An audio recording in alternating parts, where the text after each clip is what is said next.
कौन जिता सकता है? बीजेपी को लग रहा है कि नृपेंद्र मिश्रा के बेटे श्रावस्ती से जिता सकते हैं, उनको लग रहा है कि लखीमपुर खीरी से टेणी से आप जिता सकते हैं, तो बीजेपी को लग रहा है। अब कांग्रेस को लग रहा है कि राहुल गांधी उनको 2024 का इलेक्शन जिता सकते हैं, तो जिता सकते हैं। अब उस पर तो बीजेपी कुछ नहीं बोलती, तो फिर आप क्यों बोल रहे हैं कि कौन किसको टिकट दे रहा है? त्रिपाठी जी, हाँ मैं बोलूं? प्लीज बोलिए त्रिपाठी। हमको तो राहुल गांधी भी जिता सकते हैं। ये आए बीच में। हाँ त्रिपाठी जी। अरे राकेश जी बीच में मत बोलिए, आज तो त्रिपाठी वैसे त्रिपाठी है, त्रिवेदी नहीं है। जी बोलिए। नाकर मैं हूं, है ना? तो ऐश्वर्या जी आप तो सपने भी लगता है बीजेपी के ही देखने लगे हैं। भैया मैं सपने नहीं देखता, क्योंकि आपने अभी कहा कि अगर रत्नाकर त्रिपाठी कांग्रेस में भी आ जाए तो मोदी के नाम पे, बीजेपी में आ जाए तो पहली बात तो मैं कांग्रेस में ही हूँ। अरे बीजेपी में आ जाए, स्लिप ऑफ टंग होती है एक चीज। आता भी तो मैं क्या दादा लड़ता, कांग्रेस के नाम पे लड़ता। और मैं बहुत खुश हूँ कि राकेश त्रिपाठी आज पैनल पे हैं। अच्छा। और उन्होंने बीजेपी की भावनाओं को पूरी तरह से बता दिया बीजेपी किसके साथ है। बीजेपी का कमल बलात्कारियों के साथ। आपने ब्रिजभूषण शरण सिंह से बोला कि गोंडा से नहीं मेरा निकाल दिए गए, उन्होंने एकदम हामी भरते हुए बोला अरे कैसरगंज बाकी है भाई, कैसरगंज बाकी है, हम उनको कैसरगंज से टिकट देंगे। तो ये तो तय हो गया पहली चीज कि बीजेपी बलात्कारियों के साथ।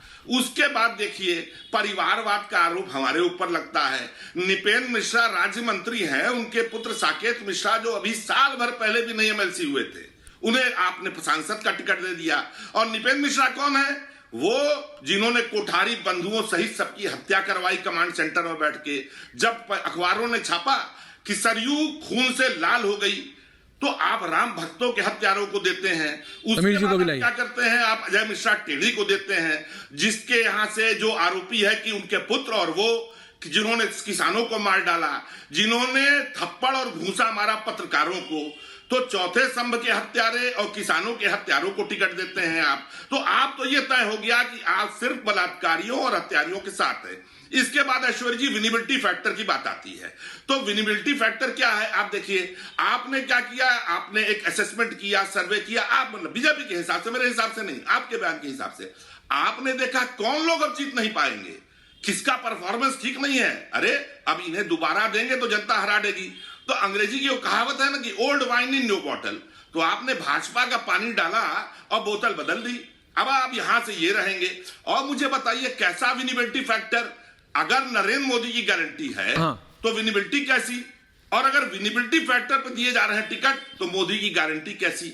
तो पूरा जो है ना लपझप है। अरे छोड़िए बीजेपी, बार बार पूछते हैं बीजेपी का देख लेंगे मोदी और शाह। आप मुझे कांग्रेस का बताइए। 10 सेकंड। अरे छोड़िए ना, नहीं 10 नहीं 30 दे रहा हूं आपको। छोड़िए बीजेपी को त्रिपाठी जी, मोदी और शाह देख लेंगे। कांग्रेस का कौन देख रहा है आजकल? हमारी लिस्ट आएगी। कांग्रेस का देख कौन रहा है? रणदीप सुरजेवाला की केसी वेणुगोपाल की ये कि वो कि योगेंद्र यादव, मैंने आजकल सुना है कि वो भी देखने लगे हैं कांग्रेस साथ है, हत्यारों के साथ है। तो मैं इसको ना बोलूं ऐश्वर्या जी? नहीं, कांग्रेस का नेता बीजेपी पे बोलता है, बड़ाई कर रहे हैं। सपा का नेता बीजेपी पे बोलता है। अपने अपने पार्टी के बारे में कब बोलिएगा गुरुजी? हत्यारों को, बलात्कारियों को, परिवारवाद को। अच्छा तो आपकी, अच्छा अरे क्यों ना बोलूं? सुनिए सपा के नेता ने तो बोल दिया कि 40-50 सीट आ रही है। आप भी बता दीजिए कितनी सीट आ रही है। आम आदमी पार्टी की नेत्री ने बोल दिया 7 सीट आ रही है। तो आपका भी कुछ तो रिकॉर्ड कर लूं।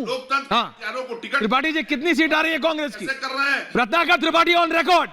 कितनी सीट आ रही है यूपी में? हमारी सीटें जो आएंगी आपके सामने। कितनी आएंगी बता दीजिए। हम लोग नरेंद्र मोदी की तरह बोलापन नहीं करते। चलो ठीक है। और न ही हम चंडीगढ़ आप स्मार्ट हैं के चुनाव में मेयर को जबरदस्ती नहीं, आप स्मार्ट हैं, आपको पता है क्या होगा, इसलिए आप बोल नहीं रहे। एनीवेज समीर जी आ रहा हूं। राकेश जी कुछ बोलना चाहते हैं, काका साहब को भी आइए। राकेश जी क्विक इंटरजेक्शन, उसके बाद समीर भाई आ रहा हूं जी। Rakesh ji quick interjection. रीना जी आ रहा हूं एंडिंग कमेंट्स के लिए। देखिए मैं तो एक बात स्पष्टता से कह रहा हूं, स्मृति ईरानी जी को घोषित कर दिया हमने अमेठी से। हाँ जी कर दिया। कांग्रेस पार्टी में दम है तो बताए कि स्मृति ईरानी के सामने राहुल गांधी इस बार मुकाबला करने आ रहे हैं या रणछोड़ दास रहेंगे, रणछोड़ करके भागेंगे। वैसे वायनाड भी इस बार उनके लिए सुरक्षित नहीं है, क्योंकि वायनाड में लेफ्ट का नहीं, लेफ्ट ने मना कर दिया। तो वो अमेठी से वापस लड़ने की हिम्मत जुटा रहे हैं कि नहीं जुटा रहे? और इसीलिए मैं कह रहा हूं कि आप वापस लौट के अमेठी आइए। हम तो चुनौती देकर के कह रहे हैं, स्मृति जी मैदान में आ गई है, राहुल जी आ पा रहे नहीं आ पा रहे, और समाजवादी पार्टी और कांग्रेस दोनों मिलकर के तय करके बतावे कि नरेंद्र मोदी जी का मुकाबला करने के लिए कौन आएगा। बड़ी हिम्मत जुटाकर एक बार अरविंद केजरीवाल जी आए थे, ऐसा धोबी पता मिला कि आज तक अभी होश में नहीं आ पाए कि भारतीय जनता पार्टी एक एक करके की अलग अलग भूमिका तय करती है। मध्य प्रदेश के मुख्यमंत्री शिवराज सिंह चौहान जी को आज विदिशा से टिकट दिया है ना भारतीय जनता पार्टी अच्छा, ने। बलात्कारियों की भूमिका अलग होती है, शिवराज सिंह चौहान लोकसभा में जाएंगे। अच्छा ठीक है, relax. Viplav Kumar Tripathi ji, don't do this. लेकिन उनको आज फिर सांसद का टिकट दिया है। Okay, point taken. Ending comments के लिए आ रहा हूं सबके पास। समीर भाई, समीर जी, लखीमपुर खीरी आप बार बार याद दिला रहे हैं, 8 की 8 विधानसभा अभी जीत के आए हैं वहां से। 8 की 8 जीत के आए, बताओ, कर लो खेती। समीर जी। देखिए, मैं अभी रीना गुप्ता जी दिल्ली को लेके बोल रही थी कि भारतीय जनता पार्टी ने अपने उम्मीदवारों के टिकट काटे हैं, वो काम नहीं किया इसलिए टिकट काटे। हाँ। मैं रीना गुप्ता जी से पूछना चाहता हूं कि दिल्ली में तो आम आदमी पार्टी बहुत ज्यादा मजबूत है, फिर पश्चिमी दिल्ली में महाबल मिश्रा को टिकट क्यों दिया कांग्रेस के, जो 2019 में भारतीय जनता पार्टी कांग्रेस के टिकट पर आम आदमी पार्टी के खिलाफ लड़े थे। तो कांग्रेस के उम्मीदवार को लाकर आप महाबल मिश्रा को टिकट दे रहे हो। दिल्ली में आपके पास 4 सीटों में लड़ रहे हो, 4 सीटों पर भी आपके पास आपके उम्मीदवार नहीं जो आप लड़वा सके हो, आपको भी दूसरे पार्टी से दल लेके लाना पड़ रहा है। तो ऐसी क्या मजबूरी है आम आदमी पार्टी की कि आपको दूसरे दलों से नेता लेके आना पड़ रहा है अपने चुनाव लड़वाने के लिए। ओके समीर भाई। अजय जी, सॉरी अनंत विजय जी, माफी चाहता हूं अजय जी, अनंत विजय जी, अभी इतने नाम सुन लिए 195, इसमें क्या गड़बड़ हो रहा है? सॉरी दादा। हाँ अनंत विजय जी। मैं तो अभी जब रत्नाकर जी को और राकेश जी को देख रहा था तो वो मुझे मिर्जापुर का एक डायलॉग याद आ रहा था, उसको थोड़ा बदल के बोल रहा हूं कि बहस तो त्रिपाठी ही करेंगे। अच्छा, त्रिपाठी वर्सेस त्रिपाठी, जिसमें वैसे मिर्जापुर में कहते हैं ना, बचेगा तो त्रिपाठी ही। तो वैसे ही त्रिपाठी वर्सेस त्रिपाठी जब चल रहा था आपके स्क्रीन पर, तो मुझे ये लग रहा था कि बहस तो त्रिपाठी ही करेंगे, ही होगी। और सचमुच मुझे लगता है कि यही राजनीति में भी होने वाला है। सुन नहीं पाया सर, क्षमा करिएगा, बीच में बोलिएगा तो शायद सुन नहीं पाऊंगा। तो मैं ये कह रहा हूं कि राजनीति में भी यही होने वाला है। सही सवाल पूछा राकेश जी ने कि अमेठी रायबरेली का तो बता दें कांग्रेस पार्टी के लोग कि किसको चुनाव लड़वा रहे हैं, क्योंकि वहां से तो डी राजा जो सीपीआई के, जो INDI गठबंधन के प्रमुख दल है, उनकी पत्नी के टिकट का अनाउंसमेंट हो गया वायनाड से। तो अब कहाँ, ये प्रश्न भारतीय राजनीति को इन दिनों मथ रहा है। और अब तो वो लौट भी आए हैं विदेश दौरे से और न्याय यात्रा पर निकलेंगे। क्या टिकट विकट की कोई बात हो रही है? अगर पता चल सके तो ये राजनीति के लिए भी अच्छा होगा, क्योंकि पूरा देश जो है आशा भरी निगाहों से राहुल जी को देख रहा है। राइट। काका जी, काका साहब। देखिए अनंत विजय सर का मैं लेख पढ़ते रहता हूं दैनिक भास्कर। बहुत अच्छा लेखक और कवि और विश्लेषक का काम निरपेक्ष होना है। कहां से कौन पार्टी किसको प्रत्याशी उतारेगी वो उसका अपना राजनीतिक और लोकतांत्रिक हक है। बात जो दूसरी है ये है 2024 का चुनाव अब जुमलों पर नहीं होगा।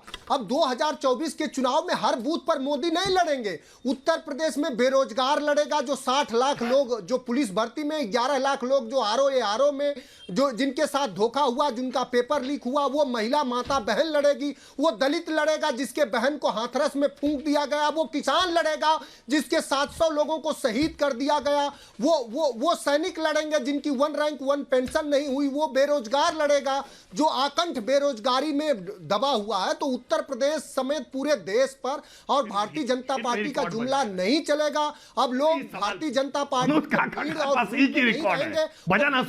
सजग सवाल करेंगे, जिस सवाल से नरेंद्र मोदी समेत उनके सारे प्रवक्ता घबराते हैं। आप बेरोजगारी पे सवाल कर लीजिए, महंगाई पे, भ्रष्टाचार पे सवाल कर लीजिए। जो भ्रष्टाचारी बीजेपी में जा रहा है वो शुद्ध कैसे हो? करिए ना सवाल, इस पर करिए, किसने मना? गोइंग सत्य विजय।